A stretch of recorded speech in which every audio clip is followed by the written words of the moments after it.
نحمده ونصلي على رسوله الكريم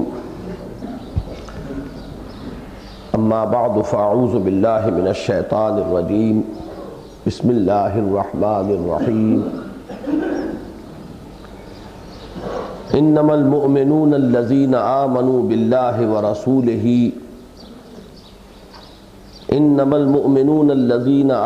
بالله ورسوله وإذا كانوا معه على أمر جامع لم يذهبوا حتى يستأذنوه إن الذين يستأذنونك أولئك الذين يؤمنون بالله ورسوله فإذا استأذنوك لبعض شأنهم فأذن لمن شئت منهم واستغفر لهم الله ان اللہ غفور رحیم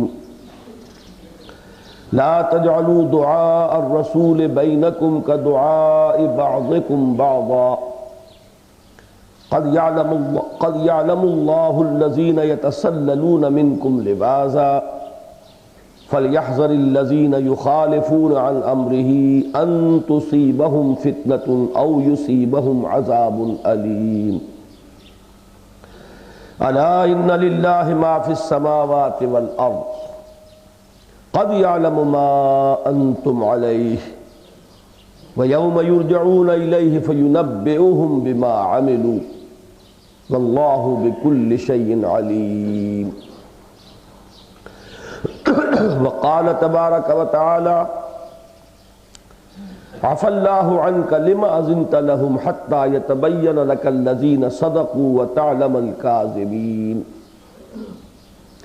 لا يستأذنك الذين يؤمنون بالله واليوم الآخر أن يجاهدوا بأموالهم وأنفسهم والله عليم بالمتقين انما يستأذنك الذين لا يؤمنون بالله واليوم الآخر وارتابت قلوبهم فهم في ريبهم يترددون ولو أرادوا الخروج لأعدوا له عدة ولكن كره الله انبعاثهم فثبتهم وقيل اقعدوا مع القاعدين لو خرجوا فيكم ما زادوكم إلا خبالا ولأوضعوا خلالكم يبغونكم الفتنة وفيكم سماعون لهم والله عليم بالظالمين لقد ابتغوا الفتنة من قبل وقلبوا لك الأمور حتى جاء الحق وظهر أمر الله وهم كارهون ومنهم من يقول ائذن لي ولا تفتني ألا في الفتنة سقطوا وإن جهنم لمحيطة بالكافرين صدق الله العظيم رب اشرح لي صدري ويسر لي أمري واحلل عقدة من لساني يفقهوا قولي. یہ ہمارے اس دوسرے منتخب نصاب کا درس نمبر 9 ہے. اس کا عنوان ہے نظم جماعت کی پابندی اور اس سے رخصت اور معذرت کا معاملہ. اگرچہ اس میں بعض دوسرے امور بھی زیر بحث آئے ہیں جن سے یہ بات نکھر کر سامنے آتی ہے کہ ایک اسلامی نظم جماعت میں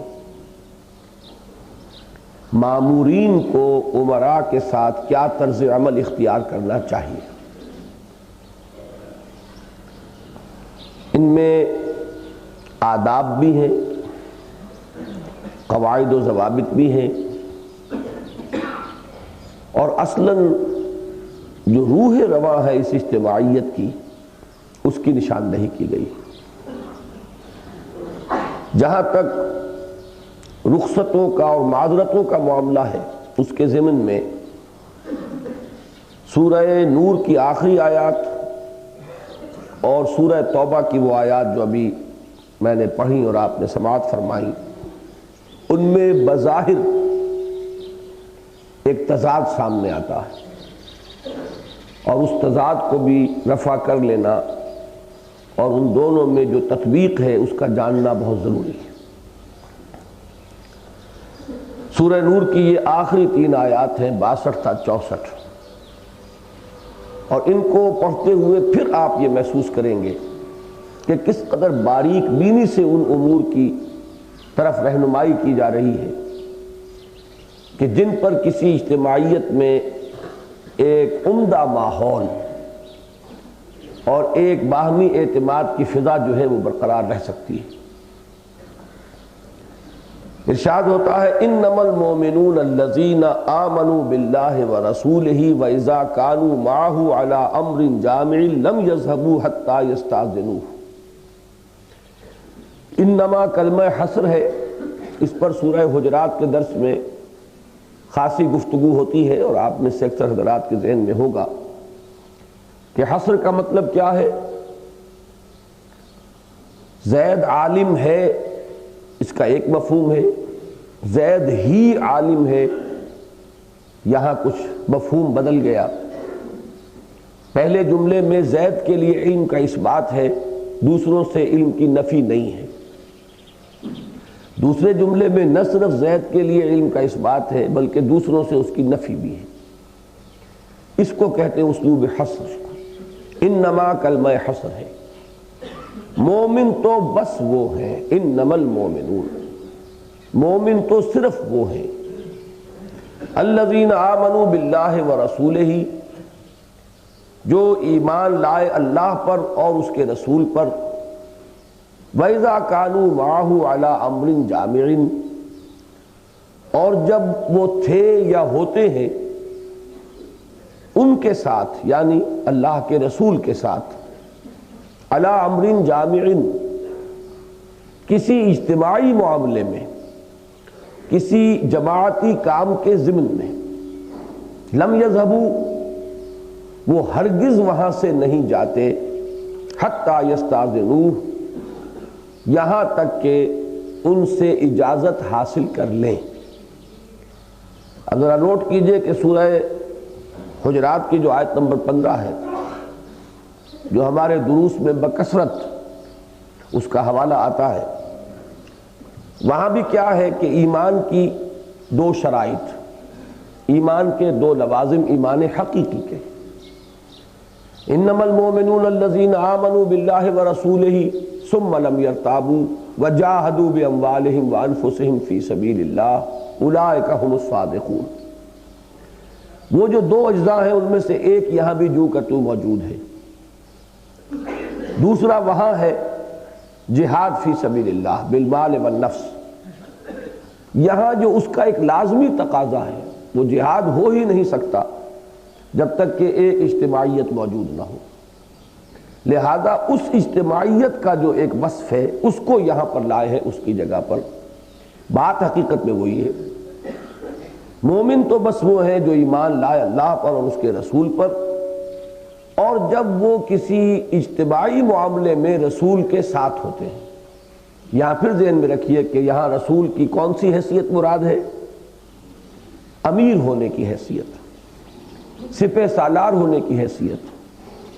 اگر آپ مدینے میں ہیں تو آپ سربراہ مملکت ہیں، اگر باہر کسی غزوے پر تشریف لے گئے ہیں تو آپ سپہ سالار ہیں۔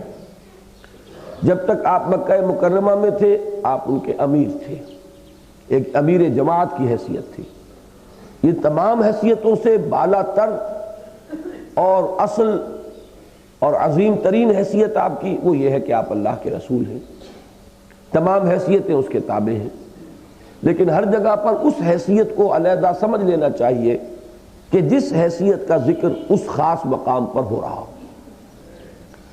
یہ ہے وہ اجتماعی نظم کا معاملہ کہ اگر انسان اس کے معاملے میں انتہائی یعنی بے پرواہ ہو جائے کہ حکم ملا ہے کام کر لیا تب بھی کوئی حرج نہیں، نہیں کیا تب بھی کوئی معاملہ نہیں، کہیں گئے ہوئے ہیں ساتھ کسی ڈیوٹی کے اوپر معین کیے گئے ہیں، کھڑے رہے جی میں آیا کھڑے رہے، جی میں نہیں آیا وہاں سے چل دی، تو ظاہر بات ہے کہ یہ تو جماعت کی نفی ہے، یہ جماعت نہیں ہے۔ اس قسم کے لوگ کتنے بھی کثیر تعداد میں جمع ہو جائیں وہ جماعت نہیں کہلائیں گے، وہ ایک ہجوم ہوگا، انبوہ ہوگا۔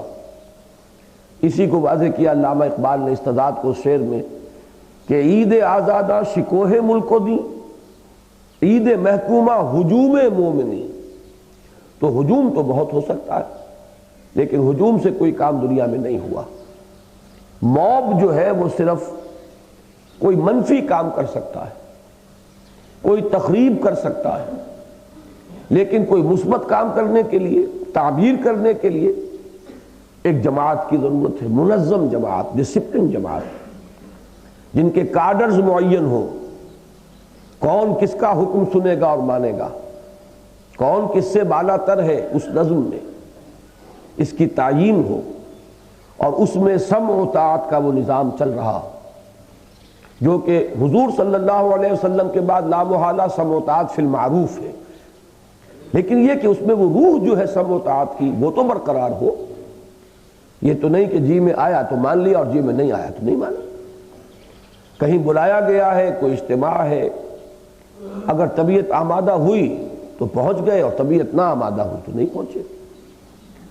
چھوٹے چھوٹے عذرات، معمولی کوئی مشغولیتیں، مصروفیتیں، معاشرے کے عام جو ہمارے رسومات ہوتی ہیں ان کو آڑے آنے دینا اس کام میں، اس سے تو در حقیقت اندازہ ہوتا ہے کہ اس کام کی کوئی اہمیت سرے سے ہے ہی نہیں. تو فرمایا کہ مومن تو بس وہ ہے جو ایمان لائے ہیں اللہ پر اور اس کے رسول پر، اور اب ان میں سمع و طاعت کی یہ کیفیت پیدا ہو چکی ہے کہ جب بھی وہ رسول کے ساتھ کسی اجتماعی کام کے ضمن میں ہوتے ہیں تو جب تک اجازت حاصل نہ کر لیں وہاں سے روانہ نہیں ہوتے، وہاں سے جاتے نہیں. ان الذین یستأذنونک اولئک الذین یؤمنون باللہ ورسولہ. اب اسی بات کو اس کا جو عکس ہے، اس کا جو ایک دوسرا رخ ہے اس کے حوالے سے بیان کر دیا. اے نبی، جو لوگ آپ سے اذن طلب کرتے ہیں، آپ سے اجازت حاصل کر کے جاتے ہیں اور رخصت ہوتے ہیں، یا کسی کام پر جس پر طلب کیا گیا ہو اگر کسی وجہ سے نہیں آ سکتے تو پہلے سے عذر پیش کر کے آپ سے اذن حاصل کر لیتے ہیں، رخصت حاصل کر لیتے ہیں.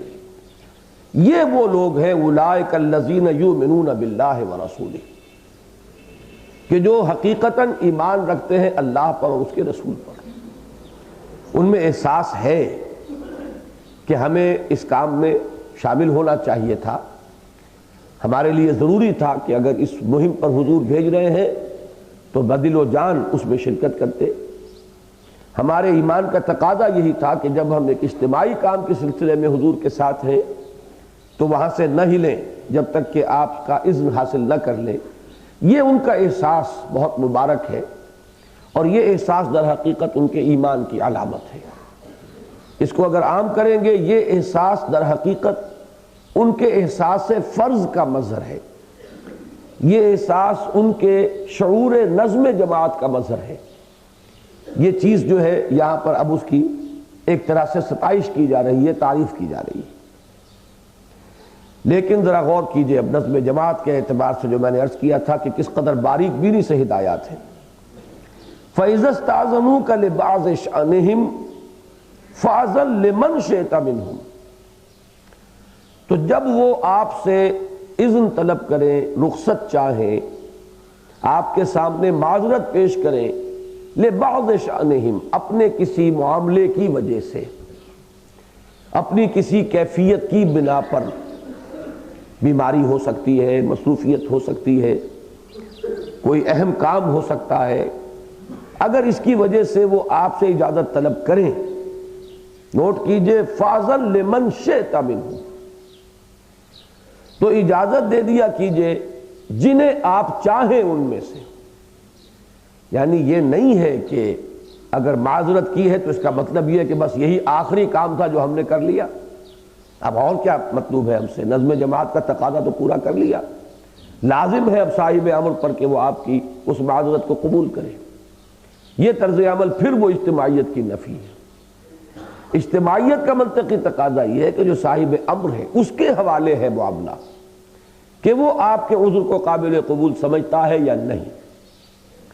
اس میں منطقی طور پر بھی یہ بات سامنے آئے گی کہ ضروری نہیں ہوتا کسی کام کی پوری اہمیت سب کو بتا دی جائے، وہ صاحب امر ہے جو جانتا ہے اس وقت کیا کام درپیش ہے، اس کی نزاکت کیا ہے، اس موقع کی اہمیت کیا ہے، اس کے نتائج کتنے دور رس واقع ہو سکتے ہیں، یہ اس جماعت اور تحریک اور اس دعوت کے لیے یہ جو لمحہ ہے کتنا فیصلہ کن ہو سکتا ہے۔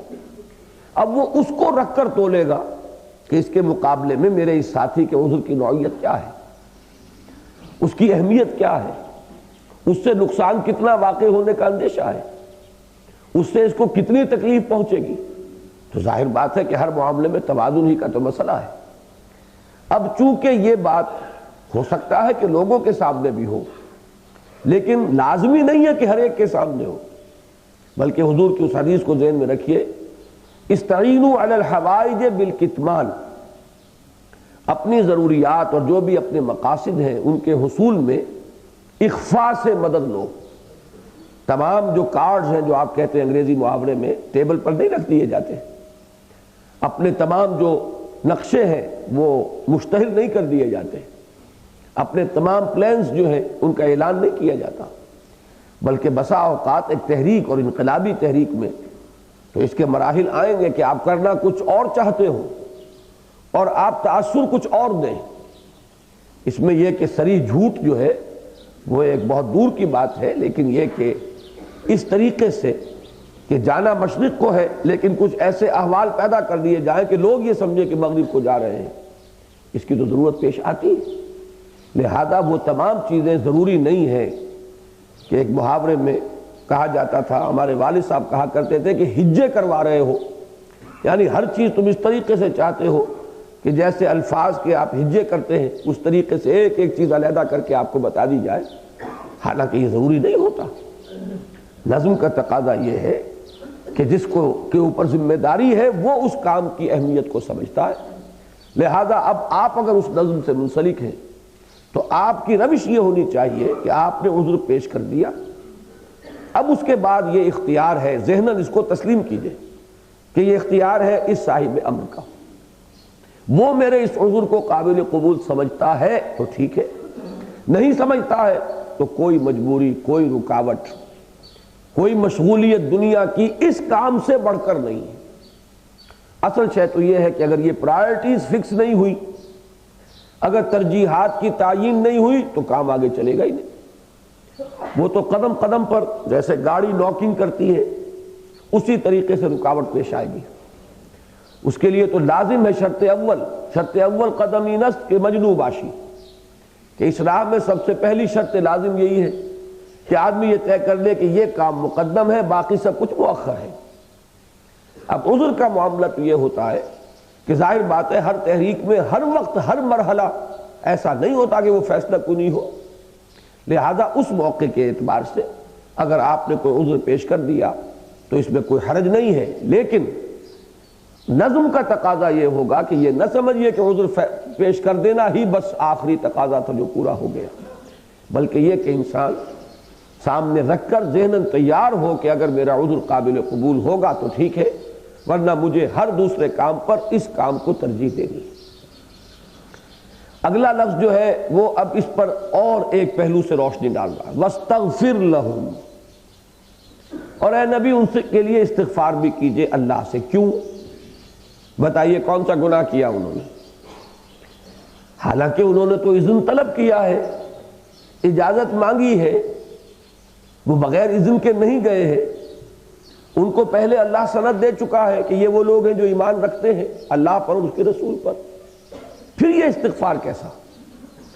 اس کی وجہ جو ہے سمجھ میں آ گئی ہوگی کہ بہرحال ایک مسئلہ یہ ہوا ہے کہ انہوں نے اپنی کسی دنیاوی مصروفیت کو اتنا اہم سمجھا کہ دین کے کام سے رخصت طلب کی۔ فی نفس ہی یہ شے جو ہے ایک کمزوری کی علامت ہے۔ اس کی وجہ یہ ہے جو میں ذرا کبھی سخت اور درست الفاظ میں بھی کہا کرتا ہوں، اور اس کی وجہ یہ ہوتی ہے کہ وہ جو اقبال نے کہا کہ نوارا تلخ ترمیزن چو ذوق نغمہ کمیابی، اور پھول کی پتی سے کٹ سکتا ہے ہیرے کا جگر، مرد ناداں پر کلام نرم و نازک بے اثر۔ تو کبھی سخت انداز اختیار کرنا پڑتا ہے۔ اگر فرض کیجئے کوئی بیمار ہے تو کیا شفا جو ہے وہ آپ کے ہاتھ میں ہے، آپ کی موجودگی پر اس کا دار و مدار ہے۔ کوئی اگر فرض کیجئے کہ کسی کا انتقال ہی ہو رہا ہے یا ہو چکا ہے، تو کیا آپ کے وہاں جائے بغیر تدفین نہیں ہوگی؟ یا فرض کیجئے کہ ایسی شدید نوعیت ہے تو کیا آپ جا کر حضرت اسرائیل کو روک لیں گے؟ کیا کریں گے؟ اس سے دوسری طرف دیکھیے، کیا اللہ ہر چیز پر قادر نہیں ہے؟ کیا وہ آپ کے بغیر اس ضرورت کو وہاں پورا نہیں فرما سکتا؟ جبکہ وہ حدیثیں ہم نے پڑھی ہے کہ اللہ حضور صلی اللہ علیہ وسلم فرماتے ہیں کہ من کان فی حاجت اخیہ کان اللہ فی حاجتہ۔ اگر کوئی شخص اپنے کسی بھائی کے کسی کام میں لگا ہوا ہو، اس کی ضرورت پوری کرنے میں، تو اللہ اس کے کام کو پورا کرنے میں لگ جاتا ہے۔ یہ انسانوں کا باہمی معاملہ ہے۔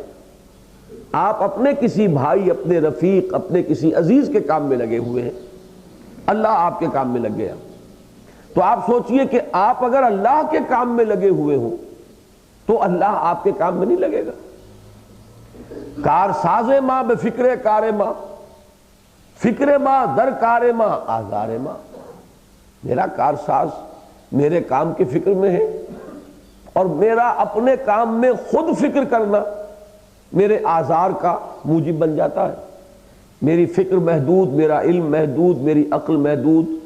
میں جب خود فکر کروں گا، خود تدبیر کروں گا، ٹھوکر کھاؤں گا، اپنے لیے مصیبت کھڑی کر لوں گا، تو کیا یہ آسان ترین نسخہ نہیں ہے کہ اس کے حوالے کرو، تفویض الامر الی اللہ، اللہ کے حوالے اپنے کام کو کر دو۔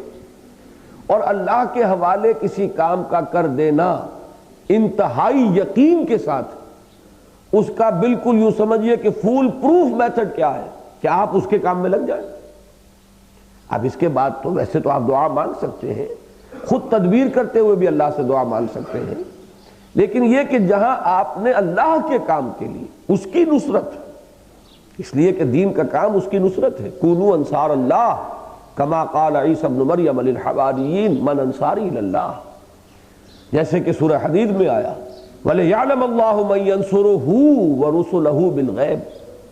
اللہ دیکھنا چاہتا ہے کہ کون ہے اس کے وہ وفادار بندے جو اس کی اور اس کے رسولوں کی مدد کرتے ہیں غیب میں ہونے کے باوجود۔ تو آپ اللہ کی نصرت کر رہے ہیں تو سوچئے کوئی شریف انسان بھی، کوئی بامروت انسان بھی اتنی پستی میں نہیں گرے گا کہ آپ اس کے دست و بازو بنے اور وہ آپ کو چھوڑ دے۔ تو کیسے ممکن ہے؟ اللہ کے بارے میں کیسے گمان کیا؟ یعنی فی الاصل تو یہ ایک کمزوری ہے۔ البتہ اب ایک تو یہ ہے کہ اس کمزوری کے بعد to add fuel to fire والی بات ہو جائے گی، آگ پر جلتی آگ پر تیل ڈال دینا، کہ اب آپ نے اتنی پرواہ بھی نہیں کہ آپ اجازت طلب کریں۔ ان کے مقابلے میں جو اجازت ہی طلب نہیں کرتے، سرے سے نظم کا احساس ہی نہیں، ان سے تو یقیناً بہتر ہو گئے وہ لوگ جنہوں نے عذر پیش کیا، معذرت کی اور اجازت طلب کی۔ لیکن یہ نوٹ کر لو کہ فی الاصل یہ ایک کمزوری کی بات ہے۔ دین کے اس کام میں تو ایسے ہونا چاہیے کہ ہر چے بعد آباد ماں کشتی درا بنداختے، کہ جو بھی کچھ ہو اب ہم تو اس دریا میں اپنی کشتی ڈال چکے ہیں اور ہم نے اللہ کے حوالے کیا۔ سپردم بتو مایہ خیشرا تو دانی حساب کم و بیشرا۔ یہ جو سورہ تغابن کے درس میں چیزیں آتی ہیں، تفویض الامر، تسلیم و رضا، ان تمام کیفیات کو یہاں اپنے ذہن میں لے آئیے۔ تو دوسری بات کیا ہوئی؟ فاضل لمن شئت منہم نمبر 1، واستغفر لہم اللہ نمبر 2، ان اللہ غفور الرحیم۔ یقیناً اللہ تعالی غفور ہے، رحیم ہے، مہربان ہے، بخشنے والا ہے، خطاؤں سے درگزر کرتا ہے۔ اور اسی کا ایک عکس سورہ تغابن میں ہے کہ تمہیں اپنے اندر پیدا کرنا چاہیے۔ لہذا عمراء کے لیے وہ اگلے درس میں بات آئے گی، لیکن یہاں اس عکس کی حیثیت سے یہاں بھی نوٹ کر لیجیے کہ حضور کا طرز عمل یہی تھا، آپ جرح بھی نہیں فرماتے تھے۔ جس نے آ کر عذر پیش کیا قبول، جس نے رخصت طلب کی رخصت عطا کر دی گئی۔ اس لیے کہ خام خواہ کسی کے لیے ایک ایسی آزمائش پیدا کر دینا، فوری طور پر اس کے لیے کوئی کڑا امتحان جو ہے وہ لے آنا یہ خلاف مصلحت ہے، اس کی اب حقیقت جو ہے وہ آگے چل کر کھلے گی۔ پھر یہ کہ اگر محسوس بھی ہو کہ میرے کسی ساتھی نے اس وقت کمزوری کا مظاہرہ کیا ہے، تب بھی استغفار کرے، خود بھی انہیں معاف کرے، اس لیے کہ اللہ تعالیٰ بھی تو غفور ہے، رحیم ہے۔ وہ آیت سورہ تغابن کی ذہن میں لے آئیے کہ یا ایھا الذین آمنوا ان من ازواجکم واولادکم عدوا لکم فاحذروہم وان تعفوا وتصفحوا وتغفروا فإن اللہ غفور رحیم۔ اگر تم معاف کر دیا کرو، اگر بخش دیا کرو، چشم پوشی سے کام لیا کرو، تو اللہ بھی تو غفور و رحیم ہے۔ یعنی جو آپ اپنے اہل و عیال کے لیے جو روش ان کی تربیت کے اعتبار سے جو انسب ہے، جو آپ کو اختیار کرنی چاہیے، وہی روش امراء کو اپنے مامورین کے ساتھ اختیار کرنی چاہیے۔ البتہ یہاں جو اب خطاب ہو رہا ہے در حقیقت بالواسطہ ہو رہا ہے، بظاہر حضور سے خطاب ہے، لیکن اصل میں خطاب کا رخ لوگوں کی طرف ہے کہ یہ تم یہ سمجھ لو اپنی جگہ پر کہ دین کے اس کام سے عذر پیش کرنا اور رخصت طلب کرنا فی الاصل ایک کمزوری ہے، یا اللہ پر توکل میں کمی ہے، یا ابھی آپ مطمئن نہیں ہوئے اپنے معاملے کو اللہ کے حوالے کرنے کے۔ اب آپ دیکھیے کہ تل کے اوٹ میں پہاڑ ہے، اس کا مطلب کیا ہے کہ آپ کا ایمان جو ہے ابھی اس میں خامی ہے، اس میں کمی ہے۔ نغمہ ہے بلبل شوریدہ تیرا خام ابھی، یہ ہے ان کے لیے۔ اب اس کے بعد آگے چلیے، یہ ہے وہ آداب جو میں نے عرض کیے، اگرچہ یہ قواعد و ضوابط میں بھی ہیں اور آداب میں بھی۔ لا تجعلوا دعاء الرسول بینکم کدعاء بعضکم بعضا، مت ٹھہراؤ رسول کے بلانے کو اپنے مابین اس طرح جیسے کہ تمہارا کسی کو ایک دوسرے کو بلا لینا ہے۔ یہ دعا جو ہے پکارنا، بلانا، اس کے دونوں مفہوم ہیں جو مراد لیے گئے ہیں، اور دونوں ہی میں سمجھتا ہوں کہ یہ بھی جیسے کہ ہم کہتے ہیں کہ یہ محتمل المعنیین ہے، ذو معنیین، تو یہ بات اس مقام پر بھی ہے۔ رسول کو بلانا، رسول کا بلانا چونکہ یہاں ہے، رسول کا بلانا یہ بھی ہو سکتا ہے کہ آپ رسول کو بلا رہے ہیں، اور رسول کا بلانا یہ بھی ہے کہ رسول آپ کو بلا رہے ہیں۔ یہ دعا دو طرفہ استعمال ہو جائے گا۔ رسول کو بلانا، رسول سے خطاب کرنا، رسول سے گفتگو کرنا، اسے بھی تم ایسا نہ سمجھ لو جیسے آپس میں ایک دوسرے سے بات کرتے ہو۔ ان کا ادب، ان کا احترام، ان کی تعظیم، آداب کو ملحوظ نہیں رکھو گے تو نقصان کسے پہنچے گا؟ اس اجتماعیت کو جس کی شیرازہ بندی رسول کی مرکزی شخصیت کے گرد ہو رہی ہے۔ یہ مضمون پورے شرح و بسط کے ساتھ سورہ حجرات میں آ چکا ہے کہ اے لوگوں اپنی آوازوں کو پست رکھو، اپنی آوازوں کو نبی کی آواز سے بلند نہ کرو۔ حقیقت میں تو وہ لوگ جو اپنی آوازوں کو پست رکھتے ہیں رسول کے سامنے وہی ہیں کہ جن کے دلوں کو اللہ نے تقویٰ کے لیے جانچ لیا ہے، پرکھ لیا ہے۔ پھر وہاں وہ واقعات کے پس منظر میں ہدایت بھی آ گئی کہ یقیناً وہ لوگ جو گھروں کے باہر سے، حجرات کے باہر سے حضور کو پکارا کرتے تھے، ان الذین ینادونک من وراء الحجرات اکثرهم لا یعقلون ولو انہم صبروا حتی تخرج الیہم لکان خیرا لہم۔ تو یہ رخ جو ہے یہ بھی یہاں پر مراد ہو سکتا ہے، لیکن یہ کہ یہ ہمارے اس منتخب نصاب میں وہ سورہ حجرات میں آ چکا۔ لیکن یہاں صرف ایک بات اور نوٹ کر لیجئے گا کہ اسی کا عکس ہے کہ جو اپنے امراء کے لیے، اور اسی کو تلقین کیا جاتا ہے کہ یہی آداب ہیں۔ دوسرا جو نظام بیعت ہے، بیعت ارشاد، بیعت سلوک، یہی آداب مرشد کے لیے کہ جس کے ساتھ اپنا ایک تعلق قائم کیا ہے، اس سے آپ رہنمائی چاہ رہے ہیں، آپ اس کی ہمت سے اپنی ہمت کی تقویت حاصل کرنا چاہ رہے ہیں، تو اب اس کے ساتھ اس کا ادب، اس کی تعظیم، اگر یہ کیفیت نہیں ہوگی تو وہ جو بات کہی جاتی ہے با ادب با نصیب، بے ادب بے نصیب، آپ ہی کو کچھ حاصل نہیں ہوگا، ان کا کیا بگڑے گا۔ تو یہاں پر وہ معاملہ اس نظم جماعت میں بھی درجہ بدرجہ ہر شخص اپنے سے بالا تر کے ساتھ جو انداز اسے اختیار کرنا چاہیے. اب اسی کی ایک ایکسٹریم فارم ہے کہ جو آپ کو ملٹری ڈسپلن میں ملتی ہے، یہ سیلیوٹ جو ہے کہ اپنے سے بالا تر کو سیلیوٹ کرنا. اگر یہ نہیں کر رہے ہیں تو اس کا مطلب یہ ہے کہ وہ مظاہرہ نہیں ہو رہا ہے اس نظم کا، اس ڈسپلن کا. جیسے کہ آپ کہتے ہیں کہ justice should not only be done, it should also appear to have been done. اسی طریقے سے یہ ہے کہ نہ صرف یہ کہ وہ معاملہ موجود ہو بالفعل بلکہ ظاہر بھی ہو رہا ہو، اس کی ایک فضا طاری ہو جائے ان آداب کے اعتبار سے. یہ تو ایک پہلو ہو گیا. دوسرا پہلو یہ ہے کہ آپ کو کسی نے بلایا، طلب کیا، اور ایک ہے رسول نے بلایا اور طلب کیا، اس کو برابر نہ ٹھہرا لو. کسی اور کے طلبی پر آپ حاضر ہو نہ ہو کوئی فرق واقع نہیں ہوگا. تھوڑی سی شکایت اسے ہو جائے گی، گلا کرے گا، کبھی شکوہ کرے گا، اور کیا کرے گا. لیکن یہ کہ رسول کا بلانا، لا تجعلوا دعاء الرسول بینکم کدعاء بعضکم بعضا، اس کو اس پر قیاس نہ کر لینا. اس میں بھی ذہن میں رکھیے کہ ایک تو ہے مقام بلند ترین وہ رسول کا بحیثیت رسول، لیکن اسی میں جو ہمارے لیے مضمر ہے تعلیم اور رہنمائی، وہ ہے اس نظم جماعت میں امیر کا طلب کرنا. یہ عام اپنے کسی دوست کا طلب کرنا نہیں ہے، یہ اپنے کسی بھائی اور عزیز کا طلب کرنا نہیں ہے. اس نظم جماعت کی طرف سے جو طلب کیا جائے تو پھر تو نقشہ وہ ہونا چاہیے جو ملحدوں کے ہاں بھی آپ کو مل جائے گا اگر انہیں کوئی کام کرنا ہے، کہ واپس نہیں پھیرا کوئی فرمان جنوں کا، اور تنہا نہیں لوٹی کبھی آواز جرس کی. خیریت جاں راحت تن صحت دامہ، سب بھول گئی مصلحت اہل ہوس کی. یہ دو اشعار بہت عمدہ ہے، ایک تحریکی مزاج کے حامل. کسی انقلابی جماعت میں شریک لوگوں کا کیا انداز ہونا چاہیے کہ جیسے ہی گھنٹی بجی اور ہمارے کانوں تک اس جرس کی آواز پہنچی تو اب وہ جو ریباؤنڈ ہوتا ہے، واپس جو جاتی ہے آواز، تو وہ تنہا نہیں گئی، ہم اس کے ساتھ ہی گئے.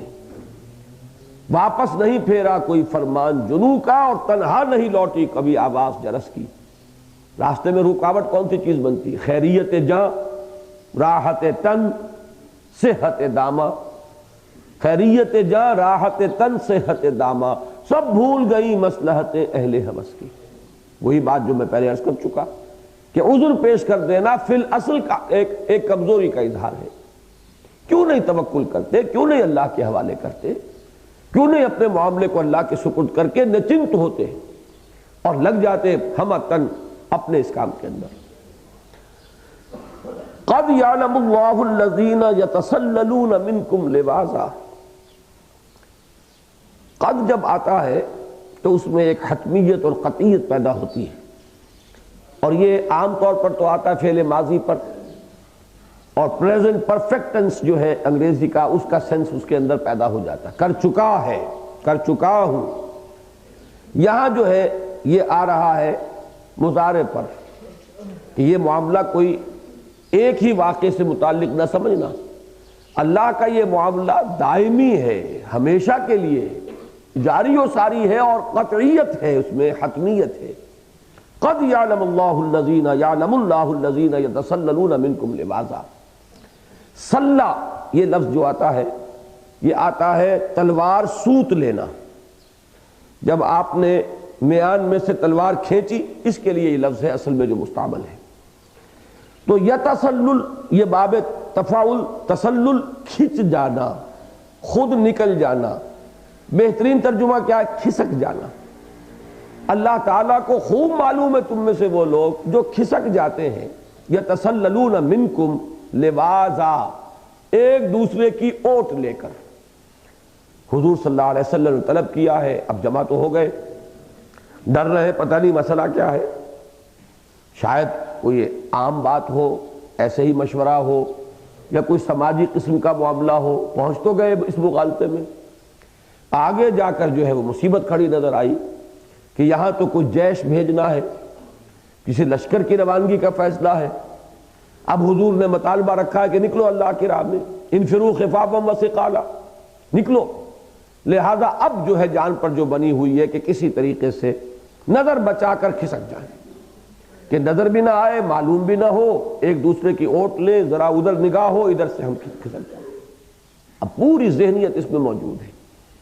وہ لوگ کہ جو جان کترائیں، جان بچائیں، تو بچا بچا کے نہ رکھ اسے، تیرا آئینہ ہے وہ آئینہ کہ شکستہ ہو تو عزیز تر ہے نگاہ آئینہ ساز۔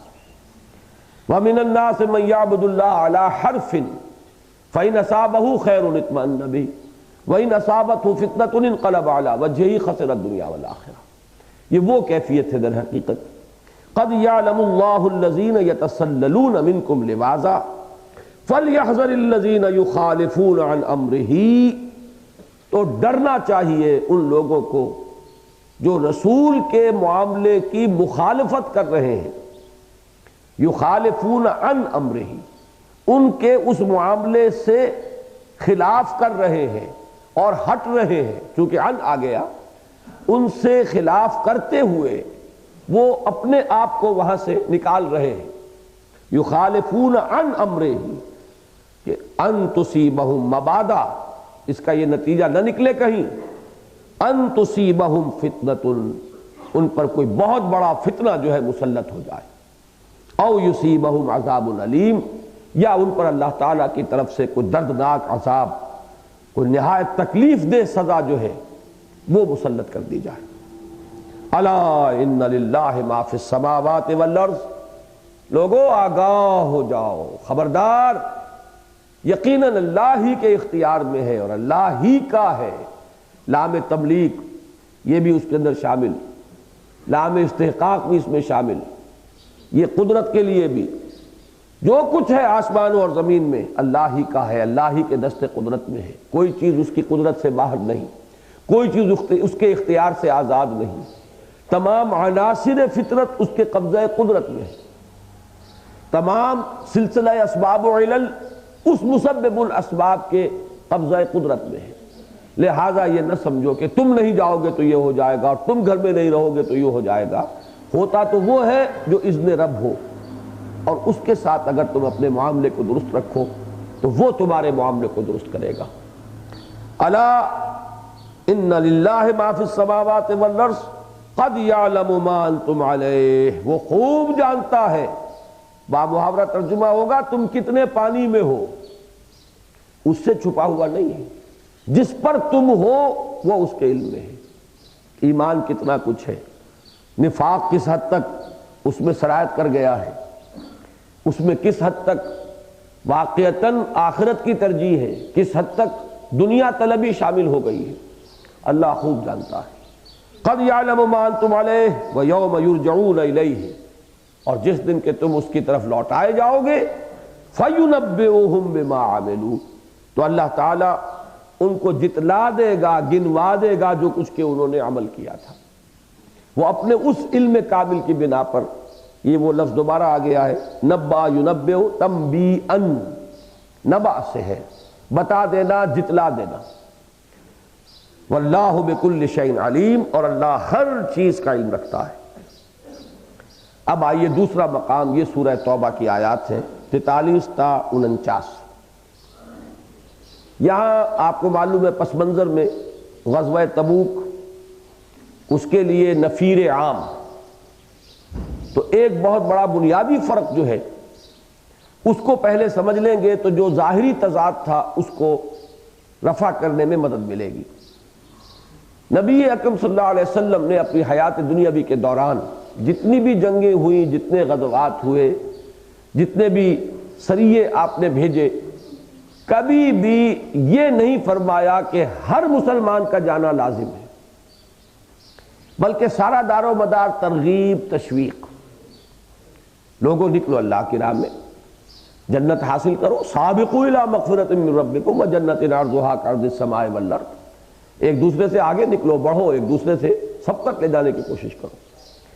لیکن غزوہ تبوک کے موقع پر نفیر عام تھی، سب کے لیے نکلنا لازم قرار دیا گیا، الا یہ کہ کوئی شخص اگر اس عذر ہے تو عذر پیش کرے، اجازت حاصل کر لے، جیسے کہ عام طور پر جماعتوں میں ہوتا ہے۔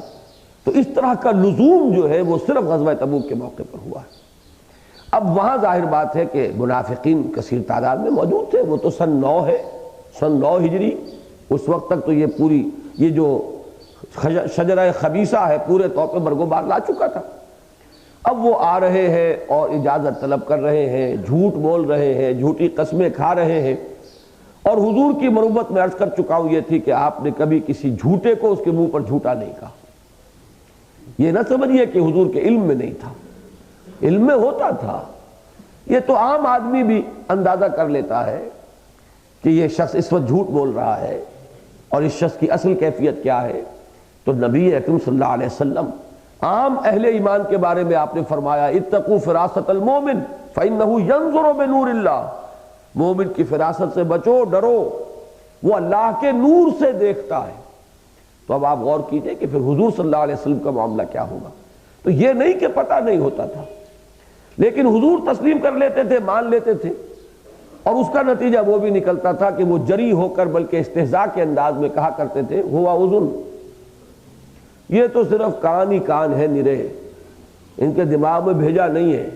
ہم جھوٹ بولتے ہیں، مان لیتے ہیں، ہم جا کر بالکل بغیر کسی حقیقت کے کوئی عذر پیش کرتے ہیں بناوٹی، اور وہ تسلیم کر لیتے ہیں۔ اس کا مطلب یہ ہے کہ کان ہی کان ہے نرے، جو چاہو ان کے کان میں اتار دو، یہ اسے تسلیم کر لیتے ہیں۔ اس سے اندازہ ہوتا ہے، آپ کو ہونا چاہیے کہ کس درجے حضور کی یہ طبیعت ثانیہ تھی، کس قدر راسخ آپ کی یہ عادت تھی کہ جس نے عذر پیش کیا آپ نے قبول کر لی۔ اس میں مصلحت بھی ہے، وہ بھی آگے آ جائے گی۔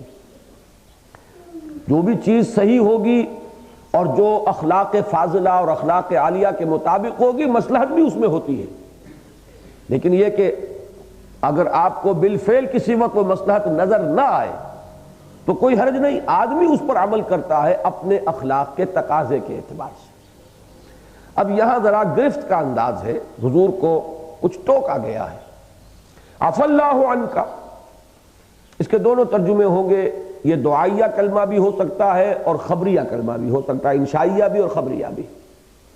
رضی اللہ عنہم، اللہ ان سے راضی ہو گیا، یہ بھی ترجمہ صحیح ہے، یہ جملہ خبریہ ہو گیا، اور اللہ ان سے راضی ہو جائے، یہ کلام انشائیہ ہے، اللہ ان سے راضی ہو جائے ایک دعا ہے۔ تو یہاں دونوں ترجمے ہوں گے، عفا اللہ عنک، اللہ نے آپ کو معاف فرما دیا، یہ کلام خبریہ، اور اللہ آپ کو معاف فرمائے، یہ انداز بھی ہوگا۔ کس بات پر؟ لما اذنت لہم، آپ نے کیوں ان کو اجازت دی، آپ نے ان کا عذر کیوں قبول کیا؟ حتی یتبین لک الذین صدقوا وتعلم الکاذبین، یہاں تک کہ آپ جان لیتے، آپ پر واضح ہو جاتا کہ کون ہیں وہ لوگ جو سچے ہیں اپنے ان عذرات میں، اور کون ہے کہ جو جھوٹے ہیں، آپ جان لیتے جھوٹوں کو بھی۔ اب یہ جو ہے وہی اندازہ نوٹ کیجئے گا، اس کے بھی ظاہری الفاظ سے دھوکہ نہ کھا جائیے۔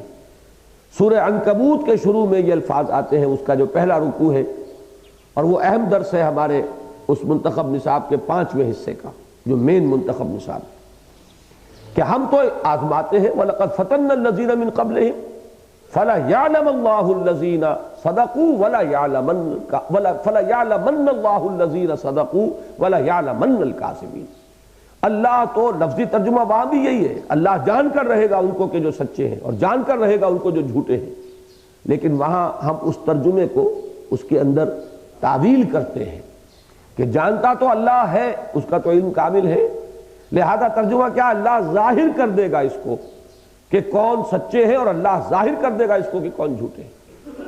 آگے چل کر پھر یہ بات آئی، فَلَيَعْلَمَنَّ اللَّهُ الَّذِينَ آمَنُوا وَلَيَعْلَمَنَّ الْمُنَافِقِينَ، اللہ کھول کر رکھ دے گا اس کو کہ کون مومن صادق ہے اور کون منافق ہے۔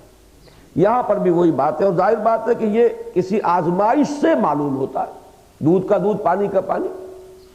جب آپ نے عذر قبول کر لیا تو آزمائش ختم، ان کے نفاق پر پردہ پڑا رہ گیا۔ اگر آپ سکروٹنائز کرتے، تحقیق کرتے، اور پھر یہ کہ آپ کہتے کہ نہیں، آپ کا یہ عذر تو اس قابل نہیں کہ اسے قبول کیا جائے۔ ذرا دیکھیے آپ، سلطنت روما سے ٹکراؤ شروع ہو چکا ہے، کون سا نازک وقت ہے کہ جو اسلام اور عالم اسلام پر آ گیا ہے، اور آپ اپنے ان عذرات کو جو ہے پیش کر رہے ہیں، نہیں، آپ کا عذر قبول نہیں۔ اگر آپ یہ کہہ دیتے تو اب ان کے لیے امتحان ہو جاتا، جانا انہوں نے پھر بھی نہیں تھا، لیکن صاف تو ہو جاتا نا کہ ان کے اندر سرکشی ہے، تمرد ہے، معصیت ہے، نافرمانی ہے، انڈسپلن ہے۔ جب آپ نے اجازت دے دی، معذرت قبول کر لی، تو پردہ پڑا رہ گیا، وہ ان کا نفاق کا پردہ چاک نہیں ہوا۔ عفا اللہ عنک لما اذنت لهم حتى يتبين لك الذين صدقوا وتعلم الكاذبين لا يستأذنك الذين يؤمنون بالله واليوم الآخر ان يجاهدوا بأموالهم وأنفسهم والله عليم بالمتقين۔ یقیناً جو لوگ اللہ پر اور یوم آخر پر ایمان رکھتے ہیں وہ اس سے عذر طلب نہیں کر سکتے اور اس سے معذرت نہیں کر سکتے اور اس سے رخصت نہیں چاہ سکتے کہ وہ اللہ کے راہ میں جہاد کریں اپنی جانوں اور مالوں سے۔ وہ تو ایمان کا لازمی تقاضا ہے، اہل ایمان کیسے اذن طلب کریں گے؟ اب یہ ہے وہ ظاہری تضاد۔ وہاں ہے ان الذین یستاذنونک اولئک الذین یؤمنون باللہ ورسولہ، اے نبی جو لوگ آپ سے اذن طلب کرتے ہیں وہی ہیں جو ایمان رکھتے ہیں اللہ پر اور اس کے رسول پر۔ یہاں فرمایا جو اللہ پر اور یوم آخر پر ایمان رکھتے ہیں وہ تو اذن طلب نہیں کرتے۔ تو ظاہری تضاد ہے، بالکل ایک دوسرے کی ضد برعکس بات ہے۔ اس کو کیسے ریزالو کریں گے؟ ایک تو عام حالات میں بھی اگر جو تعویل خاص ہے اس خاص پس منظر سے بھی ہٹا دیجئے تب بھی اس کے اندر ایک تطبیق ہے۔ وہ تطبیق یہ ہے کہ اگر 3 سیڑھیاں ہیں جیسے ممبر کی ہوتی ہیں تو ظاہر بات ہے کہ پہلی سیڑھی سے دوسری بلندتر ہے، لیکن تیسری کے مقابلے میں یہ پستر ہے۔ یہ تمام چیزیں ریلیٹیو ہیں، اعتباری ہیں، بلندی بھی پستی بھی۔ کون سی شے کس کے حوالے سے پست ہے اور کس کے حوالے سے بلند ہے، یہ چیز سامنے رکھیں گے تو اب یہ 3 درجے آئے۔ اصل درجہ جو مطلوب ہے وہ تو یہ کہ عذر طلب ہی نہ کیا جائے، اس لیے کہ اللہ کی قدرت پر آپ کو یقین، اللہ کے مسبب الاسباب ہونے پر آپ کو یقین، اللہ آپ کی ضروریات کو آپ سے بہتر جانتا ہے، اس پر آپ کا ایمان، اللہ آپ کے مسئلے کو خود آپ کے انداز سے کہیں بہتر طور پر حل کر سکتا ہے، یہ آپ کے ایمان کا لازمی تقاضا۔ تو پھر کہاں سے عذر کی گنجائش نکلے گی؟ تو جو کوئی بھی واقعتاً ان باتوں پر ایمان رکھتا ہے وہ تو عذر طلب نہیں کرے گا، رخصت نہیں چاہے گا۔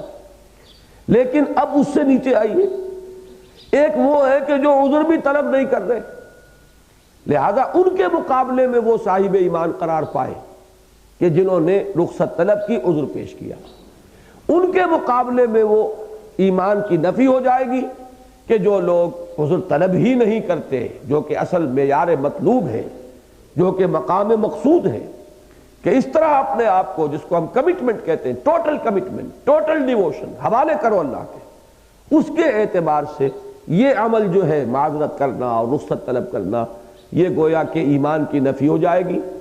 جبکہ ان لوگوں کے اعتبار سے کہ جو اتنا بھی خیال نہیں کر رہے، کم سے کم جنہوں نے نظم کی پابندی کا اتنا تقاضا سمجھا کہ رخصت لیے بغیر نہیں گئے، تو یہ در حقیقت ریلیٹیو معاملہ ہو گیا، ان کے پہلو سے کچھ اور حکم لگے گا اور ان کے مقابلے سے اور تقابل سے کوئی اور حکم لگے گا۔ دوسرا اس میں تعویل خاص کا پہلو یہ ہے کہ جب اس طرح کا حکم عام نہ ہو، نفیر عام نہ ہو، تو عذر کا طلب کیا جانا یہ کچھ اور معنی رکھتا ہے۔ اور جب اس شدت کے ساتھ حکم دیا گیا ہو کہ اب نکلنا ہے ہر ایک کو، تو اس سے جو موقع کی نزاکت سامنے آئی ہے، اس کے پہلو سے عذر طلب کرنا اور رخصت طلب کرنا، عذر پیش کرنا، یہ اور معنی رکھے گا۔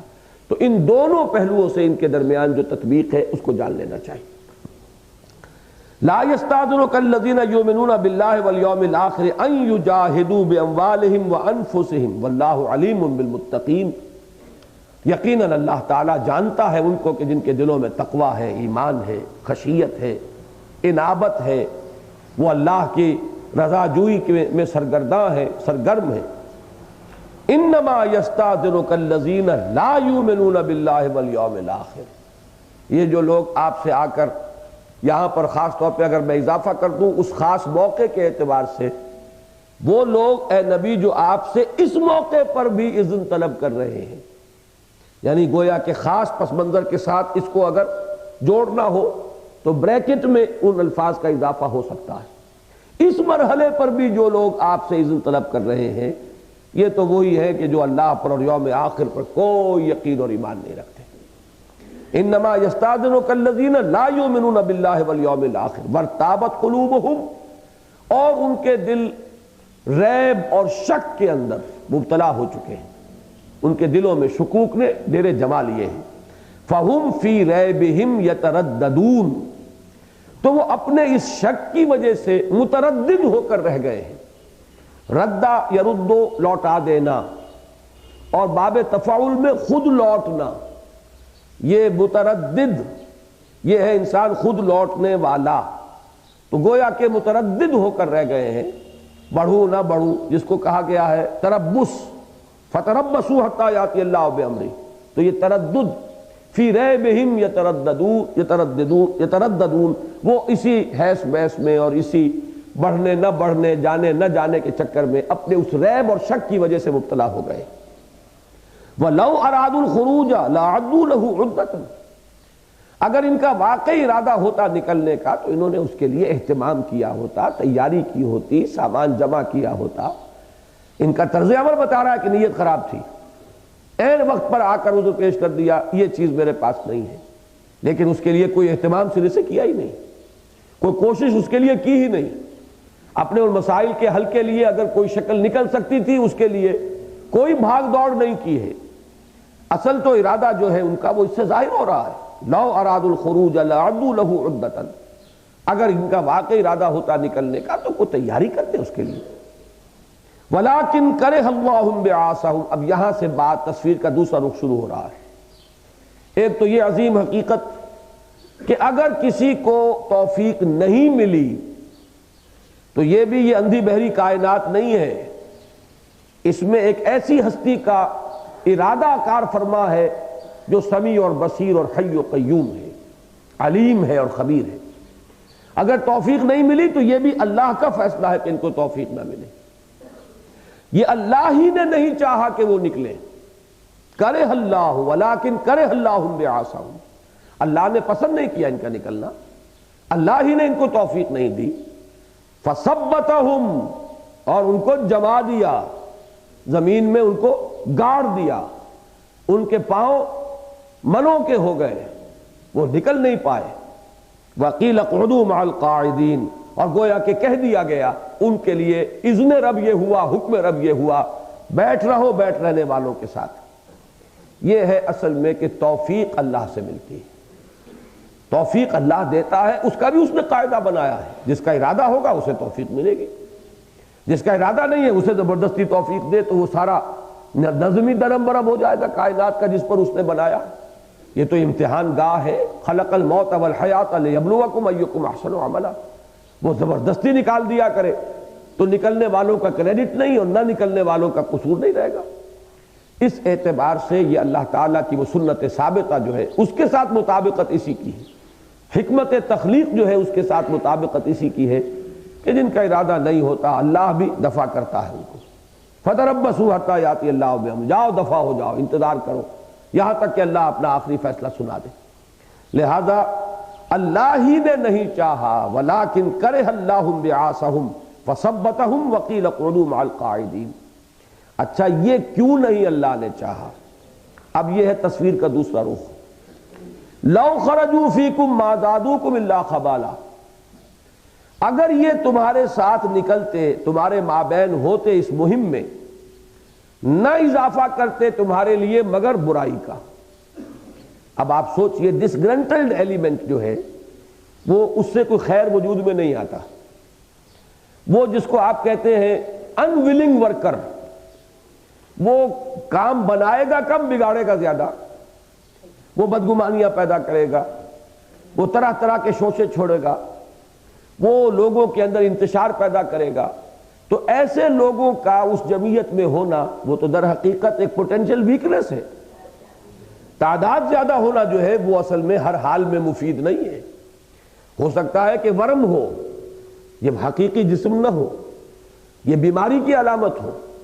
اس لیے اللہ تعالیٰ نے نہیں چاہا کہ اس قسم کے لوگ، یہ تھوڑ دلے لوگ، یہ نیم ارادہ رکھنے والے لوگ، یہ خام ارادہ رکھنے والے لوگ، یا یہ کہ جن کے دلوں میں دنیا گھر کیے ہوئے وہ لوگ، وہ تمہاری صفوں میں ہوتے، اگر ہوتے تو انتشار پھیلاتے۔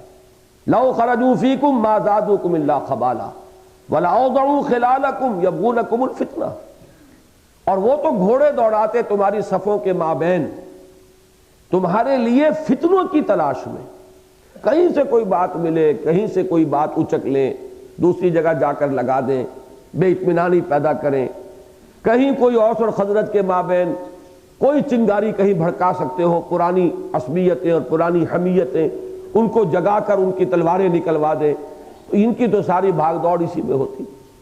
تو اس سے تو بہت اچھا ہوا کہ تمہاری یہ جمعیت جو نکلی وہ خالص جمعیت تھی، وہ ان عناصر سے پاک رہی۔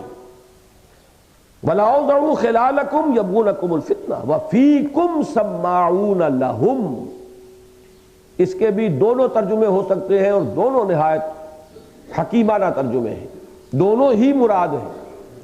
تم میں ہے وہ لوگ جو بہت سننے والے ہیں ان کے لیے، لفظی ترجمہ یہ ہوگا، سماع بہت سننے والا، فیکم تمہارے اندر ہے، لہم ان کے لیے۔ یہ دونوں باتیں ہیں کہ تمہاری صفوں میں وہ لوگ موجود ہیں اے مسلمانوں جو ان کی باتیں بڑے دھیان سے کان لگا کر سنتے ہیں۔ وہ جو رات میں نے لفظ استعمال کیا تھا پچھلے درس میں، ٹو لینڈ این ایئر، آمادگی ظاہر کرنا کہ ہاں سنائیے، ڈالیے میرے کان میں جو ڈالنا چاہتے ہیں۔ جو کسی کے لیے غیبت ڈالنا چاہے، جو کسی امیر کے لیے نجوہ فرمانا چاہے، میں حاضر ہوں، اور پوری آمادگی کے ساتھ، پوری توجہ کے ساتھ۔ یہاں مبالغہ کس لیے آ رہا ہے کہ یہ پوری دلی آمادگی کے ساتھ سنتے ہیں۔ پر نالا وہیں گرتا ہے جہاں نشیب کا ہوگا معاملہ، وہ نشیب ان کے اندر ہے، لہذا پوری توجہ سے ان کی بات سنیں گے۔ فیکم سماعون لہم، اور ایک یہ کہ ایسے لوگ جو ان کے لیے سنتے ہیں تمہارے مابین، تمہاری خبریں وہاں پہنچانے کے لیے بیٹھے ہوئے ہیں مسلمانوں کے اجتماع میں، اجتماعیت میں، لیکن یہ سب کیا ہو رہا ہے؟ در حقیقت ان کی ایسے ٹرانسمیٹرز کی ہے کہ یہاں خوب سن کر، اور ظاہر بات ہے کہ جب خبر کہیں پہنچانی ہے تو پوری توجہ سے سننی ہوگی نا، کوئی بات اس میں سے رہ نہ جائے، ہو سکتا ہے کہ اسی سے زیادہ فتنے کی آگ بھڑکائی جا سکتی ہو، لہذا پوری توجہ کے ساتھ جو ہے وہ تمہارے مابین بیٹھ کر سنتے ہیں۔ کس کے لیے؟ ان کے لیے سنتے ہیں کہ ان تک پہنچانی ہے باتیں، ان تک یہ فتنہ انگیزی جو ہے اس کے لیے ایجنٹی کرنی ہے۔ لہذا یہ دونوں ترجمے ہیں، دونوں نہایت حسین، نہایت صحیح اور نہایت مطلوب و مقصود۔ فیکم سماعون لہم واللہ علیم بالظالمین، اللہ ان ظالموں کو خوب جانتا ہے، اللہ کی نگاہوں سے وہ چھپے ہوئے نہیں ہیں۔ لقد ابتغوا الفتنة من قبل وقلبوا لك الامور حتى جاء الحق وظهر امر الله وهم كارهون۔ اب یہ وہ تاریخی پس منظر ہے کہ اے نبی، یہ آپ کے لیے پہلے سے بہت سے فتنے اٹھا چکے، بہت سے مواقع پر انہوں نے آگ فتنوں کی بھڑکائی ہے۔ لقد ابتغوا الفتنة من قبل وقلبوا لك الامور، اور آپ کے لیے معاملات کو تلپٹ کرنے کے میں انہوں نے کوئی دقیقہ فروغ گزاشت نہیں کیا۔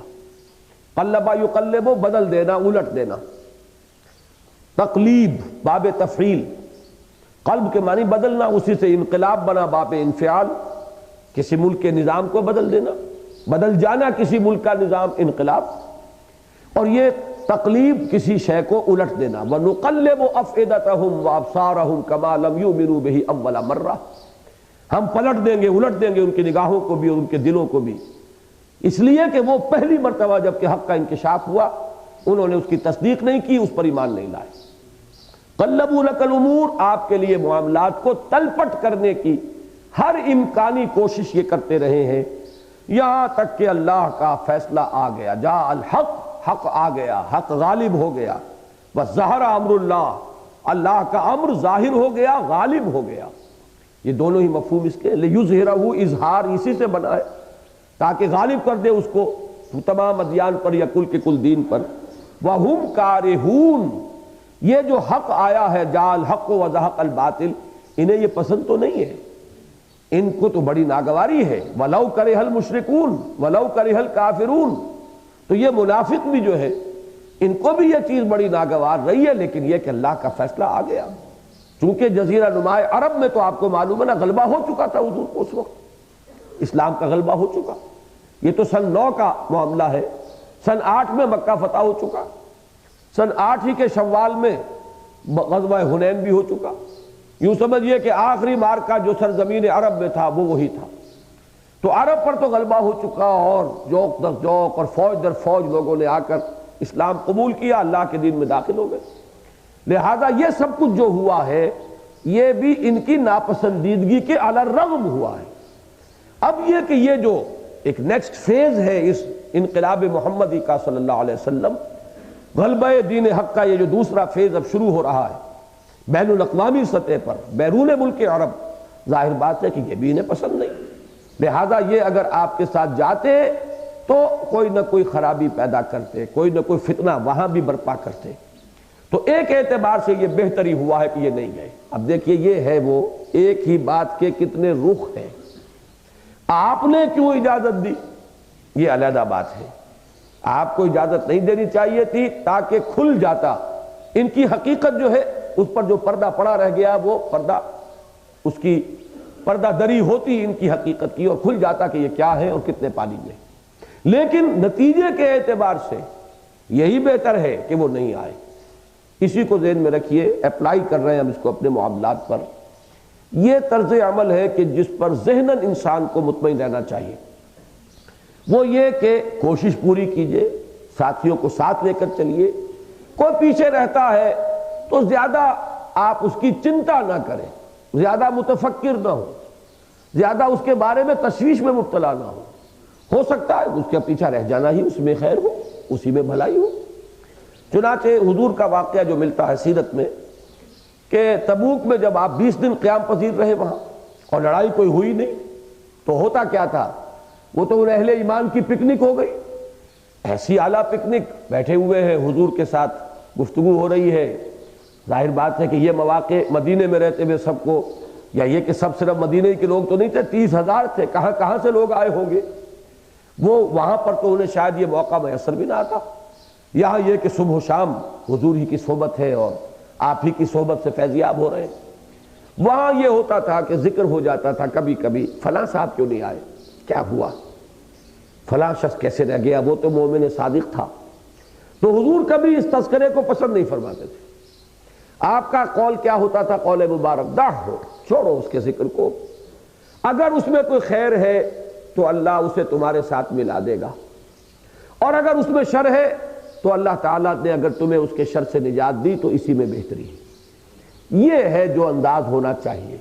یہ بھی طے نہ کیجئے کہ لازماً شر ہے، اس لیے کہ آپ کے پاس وہ علم کامل نہیں ہے، ہو سکتا ہے کہ واقعی کوئی عذر ہو، کوئی مجبوری ہو، عین وقت پر پیش آ گئی ہو، زیادہ سے زیادہ اس خیر کو اور حسن ظن کو اپنے ذہن میں لانے کی کوشش کریں، لیکن اصولاً اس بات کو جان لیں تشویش کو روکنے کے لیے کہ بھئی ہر شخص کا معاملہ اللہ کے ساتھ ہے، ہر شخص اپنا بنا رہا ہے یا بگاڑ رہا ہے، اپنے لیے کمائی کر رہا ہے یا اپنے لیے وبال جمع کر رہا ہے، لہذا اس معاملے پر ہم کیوں خام خواہ تشویش میں مبتلا ہو، جو اس کا معاملہ ہے اللہ کے ساتھ، اگر خیر ہے تو خیر ظاہر ہو جائے گا، اللہ تعالیٰ تلافی فرمانے کی اس کو توفیق عطا فرما دے گا، کوئی کوتاہی رہ گئی تھی اس کے لیے تلافی مافات کی شکل نکال دے گا، اور اگر شر ہے تو ٹھیک ہے، پھر اس شر کا تو دور رہنا جو ہے وہ بہتر ہے بجائے اس کے کہ وہ ہماری صفوں کے اندر وہ دوڑے پھرے، اس سے اس کا علیحدہ رہنا، الگ تھلگ رہنا مفید ہے۔ وَمِنْهُمْ مَنْ يَقُولُ اُذَنْ لِي وَلَا تَفْتِنِّي۔ اب یہ ایک خاص واقعہ ہے، اس خاص تعویل کو بھی سمجھ لیجئے اور عام بھی سمجھ لیجئے۔ ان میں وہ بھی ہیں جو کہتے ہیں مجھے تو اجازت دے دیجئے، مجھے آزمائش میں مت ڈالیے، وہی بات جہاں سے بات شروع ہوئی تھی، اجازت نہیں دیں گے جانا تو میں نے پھر بھی نہیں، لیکن خام خواہ میرے نفاق کا پردہ چاٹ ہو جائے گا، دل میں تو چونکہ یہ ہے، تو منہم من یقول اذن لی، اگر آپ اجازت دے دیں گے میرا پردہ پڑا رہ جائے گا، مجھے خام خواہ اس امتحان میں نہ ڈالیے، اس ابتلا میں اور اس فتنے میں مجھے مبتلا ہونے سے بچا لیجیے۔ ومنہم من یقول اذن لی ولا تفتنی الا فی الفتنۃ سقطوا، بڑا پیارا انداز ہے یہ، آگاہ ہو جاؤ، خبردار، فتنے میں تو وہ پڑ چکے، اور فتنہ کیا ہوگا، فتنے میں تو مبتلا ہو چکے، جب انہوں نے اللہ کی پکار پر، اللہ کی قول پر، اللہ کے رسول کے اس فرمان پر، اس جماعت کے نظم کے کسی تقاضے پر کہ جو اقامت دین کے لیے قائم ہوئی، اپنی کسی ضرورت کو، اپنی کسی مصروفیت کو، اپنی کسی نجی مصلحت کو مقدم رکھا تو اور امتحان کس شے کا نام ہے؟ ناکامی اور کس بلا کو کہتے ہیں؟ ناکام تو ہو چکے۔